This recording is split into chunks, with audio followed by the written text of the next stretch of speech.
কেন মনে হলো যে আসলে এই বইটা লেখা দরকার? আমরা যদি লোকাল কেসগুলো নিয়ে আসতে পারতাম, আমাদের স্টুডেন্টদেরকে আরো বেটার ইকুইপড করতে পারতাম, যে তারা আরো মার্কেট রেডি হয়ে বাজারে যেত। এই বইয়ের একটা বড় জিনিস সেটা হচ্ছে মেজরিটি অফ দ্য কেসেস আর থ্রু রিয়েল ডেটা। ডেটা কি আপনারা নিজেরাই সংগ্রহ করেছেন? নিজেরা সংগ্রহ করেছি। কোন ধরনের কেসগুলো আপনারা নিয়েছেন এই বইতে? মার্কেটিং এর 13টা সাব ডিসিপ্লিনকে আমরা ইনকর্পোরেট করার চেষ্টা করেছি, যাতে শুধুমাত্র কনজিউমার বিহেভিয়ার কোর্সে এটা ব্যবহার না হয়। আমাদের ফোকাস ছিল লোকাল কোম্পানিগুলা, কারণ আমাদের লোকাল অনেকগুলা company they have become local multinational. যেমন একটা যদি এসিআই ওয়ালটনকে আমরা নিয়ে আসছি, আমরা বিকাশকে নিয়ে আসছি। ওয়ালটন ভালো করেছে, কিভাবে করেছে, কাস্টমারের অ্যাটিটিউডটা তারা কিভাবে চেঞ্জ করেছে, আমরা ওই গল্পটা তুলে আনার চেষ্টা করেছি। প্রাণ আরএফএল বাংলাদেশি কোম্পানি, তারা পৃথিবীর অনেক দেশে তাদের প্রোডাকশন প্ল্যান্টও তারা করছে। ভোক্তাদের আচরণ কি ধরনের? বাংলাদেশি কাস্টমার্স দে লাভ ফরেন ব্র্যান্ডস। কত দাম বইটার? এইটার দাম অ্যারাউন্ড 10,000। 10,000? হ্যাঁ, এইটা কম্পারেবল প্রাইস করতে হবে। ডিজিটাল মার্কেটিং নিয়ে কি আপনাদের বইয়ের মধ্যে কিছু আছে? আমাদের ডিজিটাল মার্কেটিং এর আলাদা একটা সেকশন আছে। আমাদের এখন প্রাইমারি টার্গেট হচ্ছে এইটা টিচিং ম্যাটেরিয়ালস আর রিসোর্সেস ডেভেলপ করা। সমৃদ্ধির এই অগ্রযাত্রায় ভালো রেখেছি গ্রাহককে, ভালো রেখেছি অর্থনীতিকে, ভালো রেখেছি বাংলাদেশকে, কারণ ভালো ব্যাংক মানেই যমুনা ব্যাংক।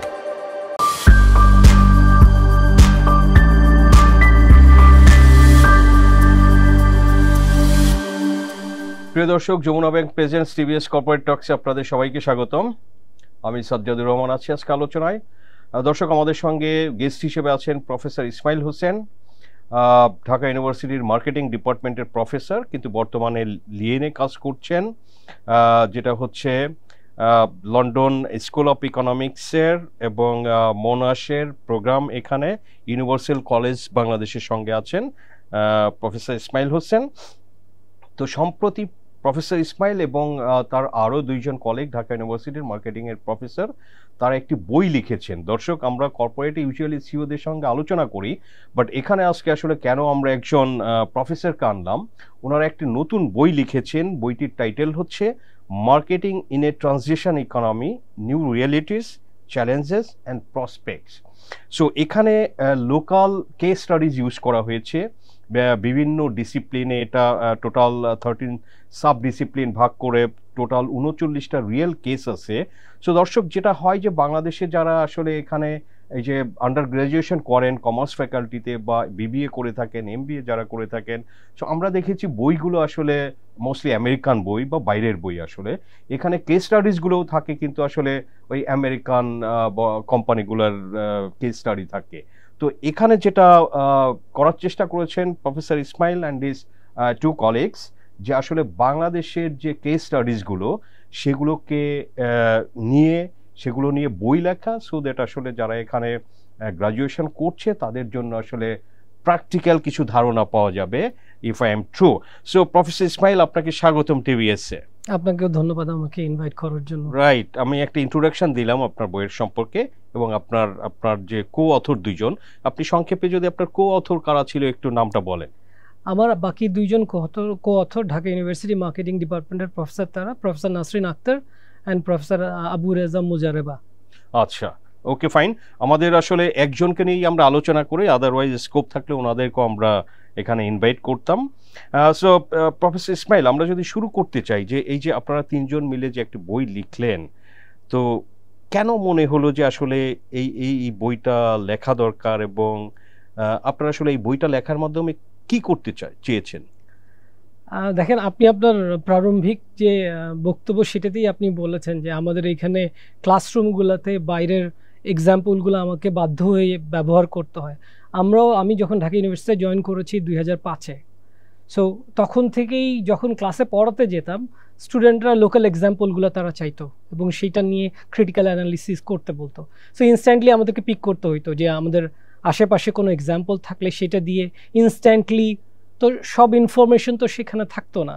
সো এরকম একটা ধারণা আমাদের মধ্যে ছিল যে আমরা যদি লোকাল কেসগুলো নিয়ে আসতে পারতাম, আমাদের স্টুডেন্টদেরকে আরও বেটার ইকুইপড করতে পারতাম, যে তারা আরও মার্কেট রেডি হয়ে বাজারে যেত।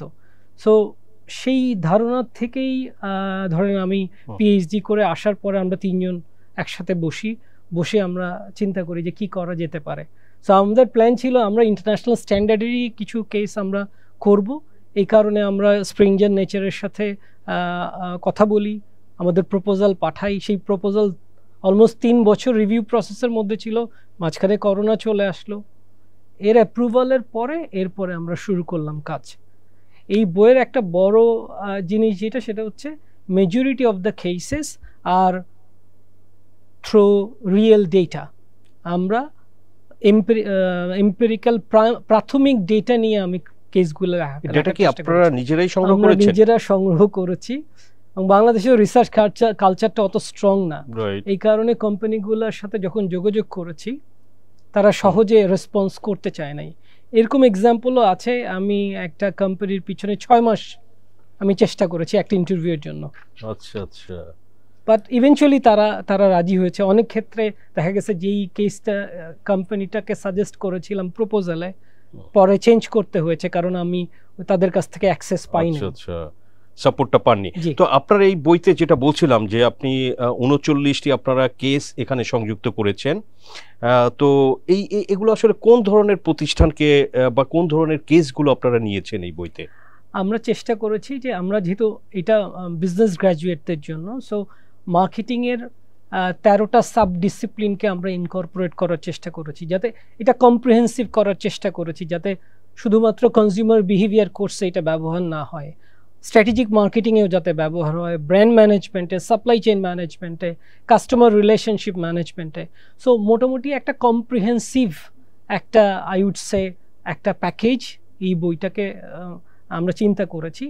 আমরা কোম্পানিগুলোকে চেষ্টা করেছি মার্কেট লিডিং কোম্পানি, আমাদের ফোকাস ছিল লোকাল কোম্পানিগুলা, কারণ আমাদের লোকাল অনেকগুলা company they have become local multinational এবং তারা হেড টু হেড কম্পিট করছে ফরেন মাল্টিন্যাশনালদের সাথে। আমরা তাদের ওই সাকসেস স্টোরি, যেমন আমি যদি এসিআই এর কথা যদি বলি, অ্যাডভান্স কেমিক্যাল ইন্ডাস্ট্রিজ, ওয়ালটনকে আমরা নিয়ে আসছি, আমরা বিকাশকে নিয়ে আসছি। আচ্ছা। সো এবং দে আর ডুইং রিয়েলি ওয়েল, এবং তারা হেড টু হেড ফরেন ব্র্যান্ডের সাথে কম্পিট করছে locally as well as internationally. So এবং আমরা ইলেকট্রনিক্সও এখন লোকালি মেডই সবই, বাইরের গুলো তো আসলে এখন আর মার্কেটে ওইভাবে নেই স্ট্রংলি। আমরা যেমন মার্কেট লিডিং কোম্পানিকে নিয়ে এসেছি, যারা market niche company, for example আমি বইয়ের ক্ষেত্রে বাতিঘর, তাদেরকে আমরা নিয়ে এসেছি। আমরা পটের বিবি নামে একটা ফেসবুক বেস ক্লোদিং ব্র্যান্ড আছে, আমরা তাদেরকে নিয়ে এসেছি। বালুশাই, এটা একটা মানে ফেসবুক বেস একটা মিষ্টির কোম্পানি, তাকে আমরা নিয়ে এসেছি। সো আমরা মোটামুটি কেন আছেন এদেরকে, কারণটা কি? আমরা প্রাইমারি রিজন ছিল তাদের স্টোরিটাও, তারাও গ্রো করছে, তারাও তাদের একটা ব্র্যান্ড তৈরি করছে এবং তাদেরও কিন্তু একটা ভালো সংখ্যক কাস্টমার আছে তাদের লয়াল। এখানে কি তাদের মার্কেটিং স্ট্র্যাটেজি গুলোই কি আপনারা ডিগ আউট করেছেন? আমরা চেষ্টা করেছি যেহেতু আমরা বলেছি যে 13টা সাব ডিসিপ্লিন আমরা টাচ করার চেষ্টা করেছি।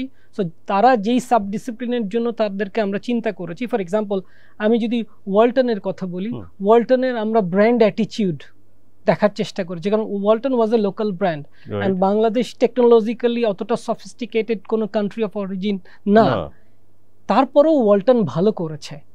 কিভাবে করেছে, কাস্টমারের অ্যাটিটিউডটা তারা কিভাবে চেঞ্জ করেছে, আমরা ওই গল্পটা তুলে আনার চেষ্টা করেছি, যাতে করে আমাদের যে বিজনেস গ্র্যাজুয়েট আছে তারা ওই সাহসটা পায় যে লোকাল কোম্পানি হলেও if you really have points of difference and if you can actually really tease out the need of the target customer, তুমি সার্ভাইভ করতে পারবে। So it's a sort of inspiration that we আমরা যেটা আমাদের business গ্র্যাজুয়েটদেরকে দেওয়ার চেষ্টা করেছি, যাতে করে একটা লোকাল ব্র্যান্ডেও সে কাজ করলে তার ফোকাসটা যেন থাকে আমি হেড টু হেড কম্পিট করব। ট্রু। সো আপনি আপনার আরেকটা কোশ্চেনের আনসার এর মধ্যে দিয়ে দিয়েছেন, যেটা আন্তর্জাতিক স্ট্যান্ডার্ড অনুসরণ করতে গিয়ে অনেক প্রতিষ্ঠানকে স্থানীয় বাস্তবতার সাথে খাপ খাইয়ে নিতে হয়, এমন কোনো উদাহরণ সেটা আপনি দিলেন। সো আপনারা বলেছেন যে কিছু বাংলাদেশি প্রতিষ্ঠান এখন আন্তর্জাতিক মানে পৌঁছে যাচ্ছে, এই পরিবর্তনের পিছে আসলে কি কারণ মনে করেন? আমি যেটা মনে করি যে কিছু কিছু এন্টারপ্রেনিউরিয়াল স্পিরিট, যে আমি যদি ফর এক্সাম্পল আমি ওয়ালটনের কথা যদি বলি, they want to be among the top 5 refrigerator manufacturers of the world. বাংলাদেশে বসে এরকম স্বপ্ন যখন আপনি দেখছেন, সো আমি বলবো কিছু কিছু অন্টারপ্রেনিউরের এই রেজিলিয়েন্ট অ্যাটিটিউড, যে স্বপ্ন দেখার তো কোনো বাউন্ডারি নাই, সো আমি স্বপ্ন দেখতেই পারি। এবং আপনি যদি ওই বড় একটা ড্রিম যদি সেট করেন, আপনার এমপ্লয়ীদের মধ্যে সেই হোপটা যদি দিতে পারেন, সবাই চেষ্টা করবে এবং সেই চেষ্টার থেকেই তারা এখন করতেছে। আমাদের প্রাণ আরএফএল বাংলাদেশি কোম্পানি, তারা পৃথিবীর অনেক দেশে তাদের প্রোডাকশন প্ল্যান্টও তারা করছে। মানে ওইএম ম্যানুফ্যাকচারার হিসেবে, যদিও ব্র্যান্ড হিসেবে তারা যাচ্ছে না, অনেক ওইএম ম্যানুফ্যাকচারার হিসেবে তারা আইকিয়াতে পর্যন্ত তাদের প্রোডাক্ট দিচ্ছে। So in terms of product quality আমরা we are competing head to head. এখন আমাদের যেটা দরকার, ব্র্যান্ডিং দরকার। আচ্ছা। এবং এইরকম কিছু কিছু ফ্ল্যাগ বিয়ারার যারা আছে, ওয়ালটন আছে, বিকাশ আছে, প্রাণ আরএফএল আছে, এদের পথ ধরে বাকিরা যদি যায়, আই গেস ওই জিনিসটাই তুলে আনা, যে এই এন্টারপ্রেনিউররা তারা আসলে কিভাবে শুরু করেছিল এবং তারা কি স্ট্রাগল ফেস করেছে এবং সেটাকে তারা কিভাবে ওভারকাম করেছে, সেই গল্পগুলাই অনেক ক্ষেত্রে কিছুটা তুলে আনা। আপনাদের যেহেতু মার্কেটিং নিয়ে আপনারা ইনডেপথ এখানে রিসার্চ করে বইটি লিখেছেন, সো আমাদের এখানে কনজিউমার বা ভোক্তাদের আচরণ কি ধরনের, আপনারা কি সেরকম কিছু পেয়েছেন? আমাদের ভোক্তারা বাই ডিফল্ট বাংলাদেশি কাস্টমার্স, তাদের যদি অ্যাফোর্ডেবিলিটির সমস্যা না থাকে, দে লাভ ফরেন ব্র্যান্ডস। এটা বিসিজির কোন বোস্টন কনসাল্টিং গ্রুপের একটা রিপোর্টেও বেরোয়েছে, the surging consumer market that nobody saw coming. But আপনি যদি কোয়ালিটি প্রোডাক্ট অফার করেন, কাস্টমার আপনাকে প্রেফার করবে। ওয়ালটনের যে 2 ডোর কিংবা 3 ডোর রেফ্রিজারেটর যেটা আছে, অনেক কোম্পানি, অনেক কাস্টমার ফরেন ব্র্যান্ডকে স্যাক্রিফাইস করে ওয়ালটনের সেই পার্টিকুলার প্রোডাক্টটাকে তারা প্রেফার করেছে। That means they have started believing যে লোকাল ব্র্যান্ডও ফরেন ব্র্যান্ডের কম্পেয়ারেবল কোয়ালিটি প্রোডাক্ট অফার করতে পারে। ট্রু। আপনারা বইতে বলেছেন যে বাবল বা বই নির্ভর তত্ত্ব থেকে বের হয়ে বাস্তব ভিত্তিক জ্ঞান দরকার।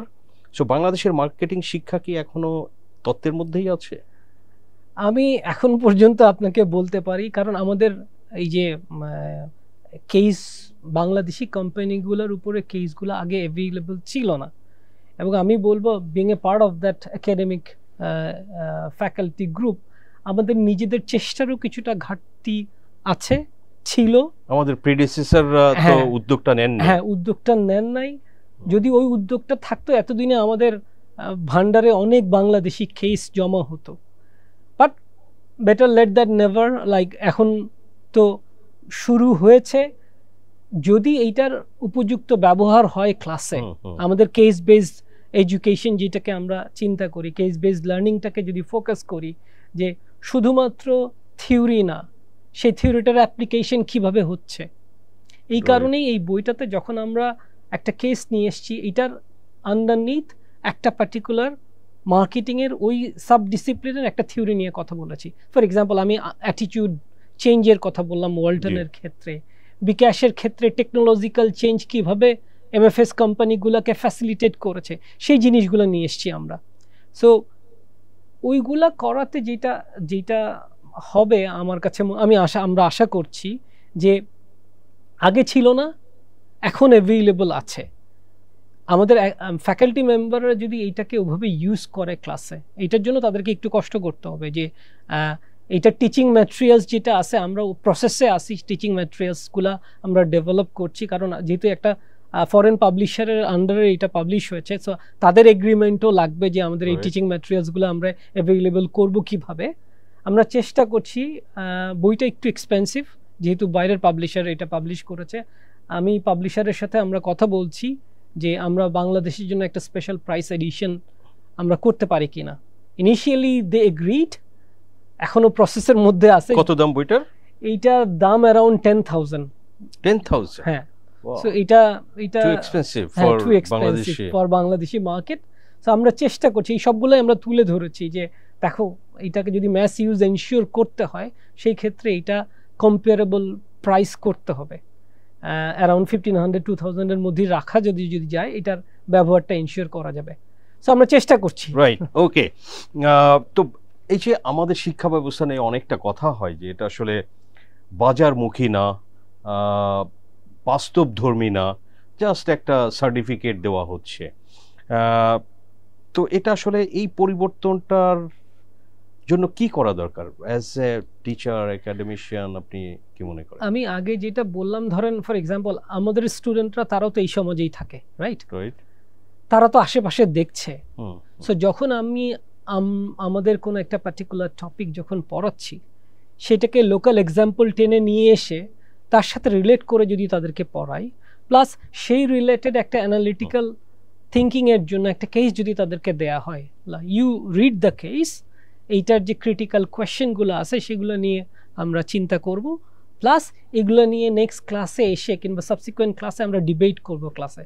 কারণ মার্কেটিং তো একটা সোশ্যাল সায়েন্স, এটার কোনো রাইট অর রং অ্যান্সার আপনি ওইভাবে করে বলতে পারবেন না। As long as you have got certain valid argument আপনি বলতে পারেন সেটা। সো আমাদের ওখানে ওই ক্লাসে ওই ডিবেট কালচারটা নাই, it's a one way traffic.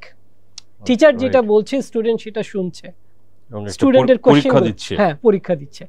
So আমি যদি ওই ডিবেটটা না হয়, পক্ষে বিপক্ষে আমরা যদি যুক্তি না দেই, তাহলে আমরা শিখবো কিভাবে?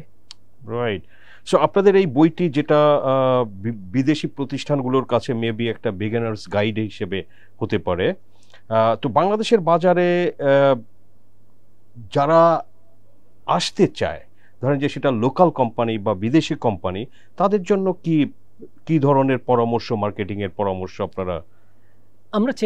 আমরা যেটা বলেছি যে যেহেতু এইটা মার্কেটিং এর 13টা মানে সাব ডিমেনশনকে আর সাব ডিসিপ্লিনকে নিয়ে এসছে।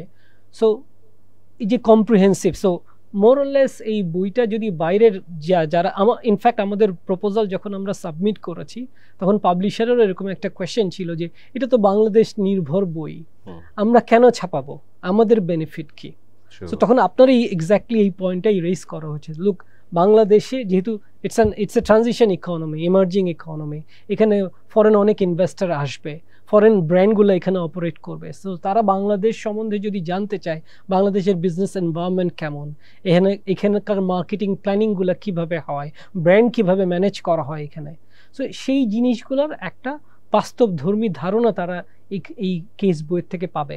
বিভিন্ন কোম্পানির কেসটা যেহেতু এখানে আছে, ওগুলা পড়ে তারা একটা ধারণা পাবে যে এখানে কোম্পানিগুলা সার্ভাইভ করার জন্য তারা কি করছে, কিভাবে ছোট থেকে আসলে বড় হয়েছে বাংলাদেশে একটা ব্র্যান্ড বা কোম্পানি।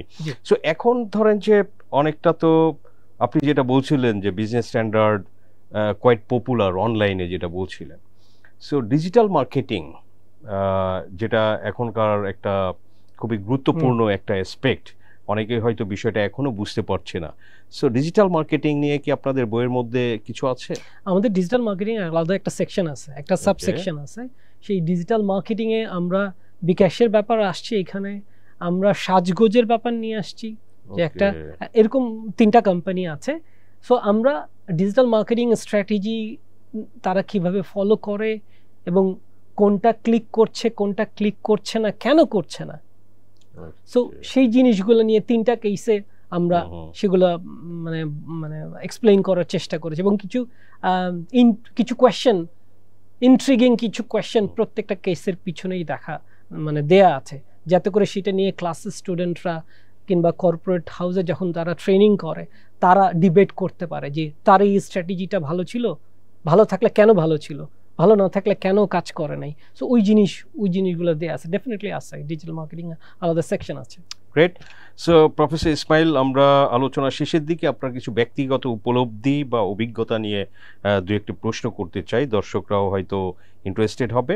সো এই বইটা লেখার অভিজ্ঞতায় আপনি কি শিখেছেন বা নতুনভাবে আসলে ভাবতে বাধ্য হয়েছেন, এরকম কি নতুন শিখেছেন? নতুন শিখেছি একটা জিনিস যেটা সবাই করে, বইটা লিখতে যে একটা সময় মনে হয় আমরা করতে পারবো না, কারণ যেহেতু অনেক সময় লেগেছে, অনেক মানে যেই ধরনের ওয়েলকামিং অ্যাটিটিউড আমাদের পাওয়ার কথা ছিল কোম্পানিগুলোর কাছ থেকে, অনেক ক্ষেত্রে সেটা পাই নাই। কোম্পানি মনে করেছে আমার স্ট্র্যাটেজিটা যদি আমি বলে দেই তাহলে বাকিরা তো জেনে যাবে কোনো না কোনো ফর্মে, বাট এটা যে অন্যদের জন্য একটা বড় লার্নিং সেটা তো না। সো প্রথম জিনিস যেটা হচ্ছে যে you have to stick to your plan whatever hurdles that you face. এটা একটা বড় সত্য যে, আর সবচেয়ে বড় জিনিস হচ্ছে this was a sort of I would say debt to my students. এরকম মানে টিচিংয়ের অলমোস্ট 20 বছরের বেশি হয়েছে, তো স্টুডেন্টদের মাঝে মাঝেই ছিল যে স্যার বাইরের এক্সাম্পল হয়, লোকাল এক্সাম্পল দিচ্ছেন, আরও বেশি কিছু তো চাই, সেটা কোথায়?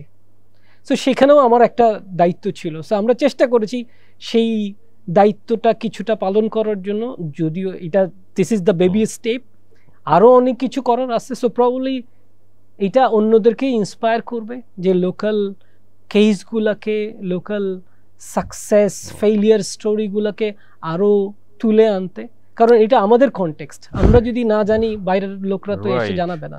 সো আপনার এই যে আপনাদের বইয়ের মধ্যে যে যতগুলো কেস আপনারা স্টাডি করেছেন, এর মধ্যে ইন্টারেস্টিং কি মনে হয়েছে যে বাংলাদেশের এই যে ট্রানজিশন ইকোনমি বা গ্রোয়িং ইকোনমি, সে এগুলোকে রিফ্লেক্ট করে interesting case? I would say as all cases are our babies, I would say like particular কোনটা পিক করা ডিফিকাল্ট। আমি ওয়ালটনের কেস, বিকাশের কেস, আমি কিছু ছোট ছোট company take out as a brand, so Bangladesh burger নিজেরা বানাচ্ছে, সেটার ভ্যারিয়েশন আনতেছে এবং সেটার একটা বড় ফ্যান বেস তারা তৈরি করেছে। সো আমি ফুড বলি, টেকনোলজি বলি, অন্য ম্যানুফ্যাকচার্ড প্রোডাক্ট বলি, সবগুলাতেই আমার এসিআই এর কথা বলেন, এসিআই কনজিউমার প্রোডাক্টস, যে তাদের যে ভ্যারিয়েশন, আপনি তারা চাল, আটা, ময়দাতেও ব্র্যান্ডিং করছে, আমাদেরকে শেখাচ্ছে যে লাল আটা কেন ভালো, সেটার আলাদা ব্র্যান্ডিং তারা করছে। So they have learn the game, আর্টগুলো তারা জেনে গেছে, এখন সময়ই বলে দিবে যে তারা আসলে কত বিশাল পরিসরে কম্পিট করবে। আমি বিশ্বাস করি যে তারা কম্পিট করতে পারবে। আপনাদের এই বইয়ের পরবর্তী ধাপ কি? আরো নতুন কেস স্টাডি, নতুন বই, এগুলো কি পরিকল্পনার মধ্যে আছে? আছে, ডেফিনেটলি আমাদের এখন প্রাইমারি টার্গেট হচ্ছে এইটা টিচিং ম্যাটেরিয়ালস আর রিসোর্সেস ডেভেলপ করা, প্লাস আমরা কন্টিনিউয়াসলি অবজার্ভ করছি যে এটার পরের এডিশন যখন আমরা বের করব আরও নতুন নতুন কেস, আমরা কারণ যে কেসগুলো অলরেডি আছে আমরা এটার সাথে নতুন কেসগুলো নিয়ে আসবো। কারণ আমাদের এরকম অনেক স্টার্ট আপ কোম্পানি যারা আছে, যারা আর্টিফিশিয়াল ইন্টেলিজেন্স নিয়ে কাজ করতেছে, যারা আইওটি নিয়ে কাজ করতেছে, অন্য অন্য আরও ডিজিটাল ওই ওয়ার্ল্ডের অনেক কিছু নিয়ে তারা কাজ করতেছে, তাদের স্টোরিটা এই এডিশনে কম এসছে। আমরা পরে তাদেরকে আরো বেশি ফোকাস করব, কারণ মানে ইনিশিয়ালি এত বেশি অ্যাকোমোডেট করতে পারি নাই আমরা। রাইট, একটা বইয়ে তো সম্ভব না, সামনে হয়তো আপনারা আরো এনকারেজড হবেন যেহেতু একটাই সফলতা পেলে পরবর্তীতে। সো প্রফেসর ইসমাইল, একদম শেষ প্রশ্ন, সব শেষে জানতে চাই যে আপনি কিভাবে আশা করেন এই বইটি বাংলাদেশের ব্যবসায়িক চিন্তাভাবনা বা মার্কেটিং চর্চাকে প্রভাবিত করবে? I would say this is a baby step. এখন এটা ডিপেন্ড করে যে এটা যাদের জন্য তৈরি করা হয়েছে, লেখা হয়েছে, তারা এটাকে প্রপারলি ইউজ করছে কিনা। আমি জানি প্রাইস একটা ফ্যাক্টর, বড় ফ্যাক্টর, এই কারণেই আমরা নেগোশিয়েট করছি আর কি, যে বাংলাদেশের স্পেশাল প্রাইস এডিশন আনার জন্য। সো এই স্পেশাল প্রাইস এডিশনটা যদি চলে আসে বাজারে, সেই ক্ষেত্রে অল্টারনেটিভ তো নাই, অল্টারনেটিভ আছে আপনার American case, European case. So আমার লোকাল কেসগুলো by default there is a need.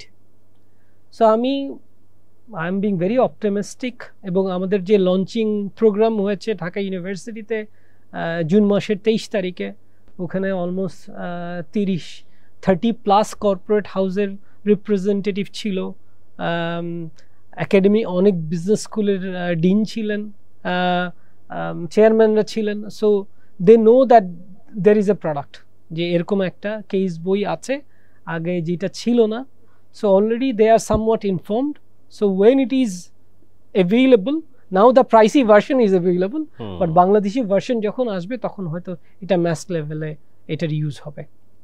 So professor Ismail Hossain, আপনাকে অসংখ্য ধন্যবাদ টিবিএস এ সময় দেওয়ার জন্য। আপনাকেও ধন্যবাদ আমাকে ইনভাইট করার জন্য। Thank you. Thank you. দর্শক, আমরা আলোচনা করলাম বাংলাদেশে মার্কেটিং নিয়ে। একটি বই লেখা হয়েছে যেটা প্রফেসর ইসমাইল হোসেন এবং ওনার আরও দুইজন কলিগ, তারাও মার্কেটিংয়ের প্রফেসর ঢাকা ইউনিভার্সিটির, তারা যৌথভাবে লিখেছেন বাংলাদেশের আসলে কোম্পানিজগুলো নিয়ে কেস স্টাডিজ, তাদের সফলতা নিয়ে একটা ডিটেল, যেটা আমি শুরুতে বলছিলাম যে এগুলো আসলে যখন স্টুডেন্টরা পড়ে আন্ডার গ্র্যাজুয়েশন বা গ্র্যাজুয়েশন লেভেলে, সব আসলে বাইরের বই, বাইরের কেস স্টাডিজ থাকে, যেটা বাংলাদেশের প্রেক্ষাপটের সাথেই আসলে অনেক কিছু যায় না। সো আমরা আশা করি যে আসলে প্রফেসর ইসমাইল হোসেন এবং ওনার দুই কলিগের যে লেখা বইটা মার্কেটিং রিয়েলিটিস নিয়ে, এবং এই কেসগুলো আসলে যারা নতুন করে ইউনিভার্সিটিতে পড়ালেখা শুরু করছে এবং সামনে করবে, তাদের জন্য অনেক বেশি উপকারী হবে। সো দর্শক, আমরা আলোচনা করলাম আজকে এই পর্যন্তই। আমাদের আলোচনা ভালো লাগলে লাইক করবেন, শেয়ার করবেন। সবাইকে ধন্যবাদ।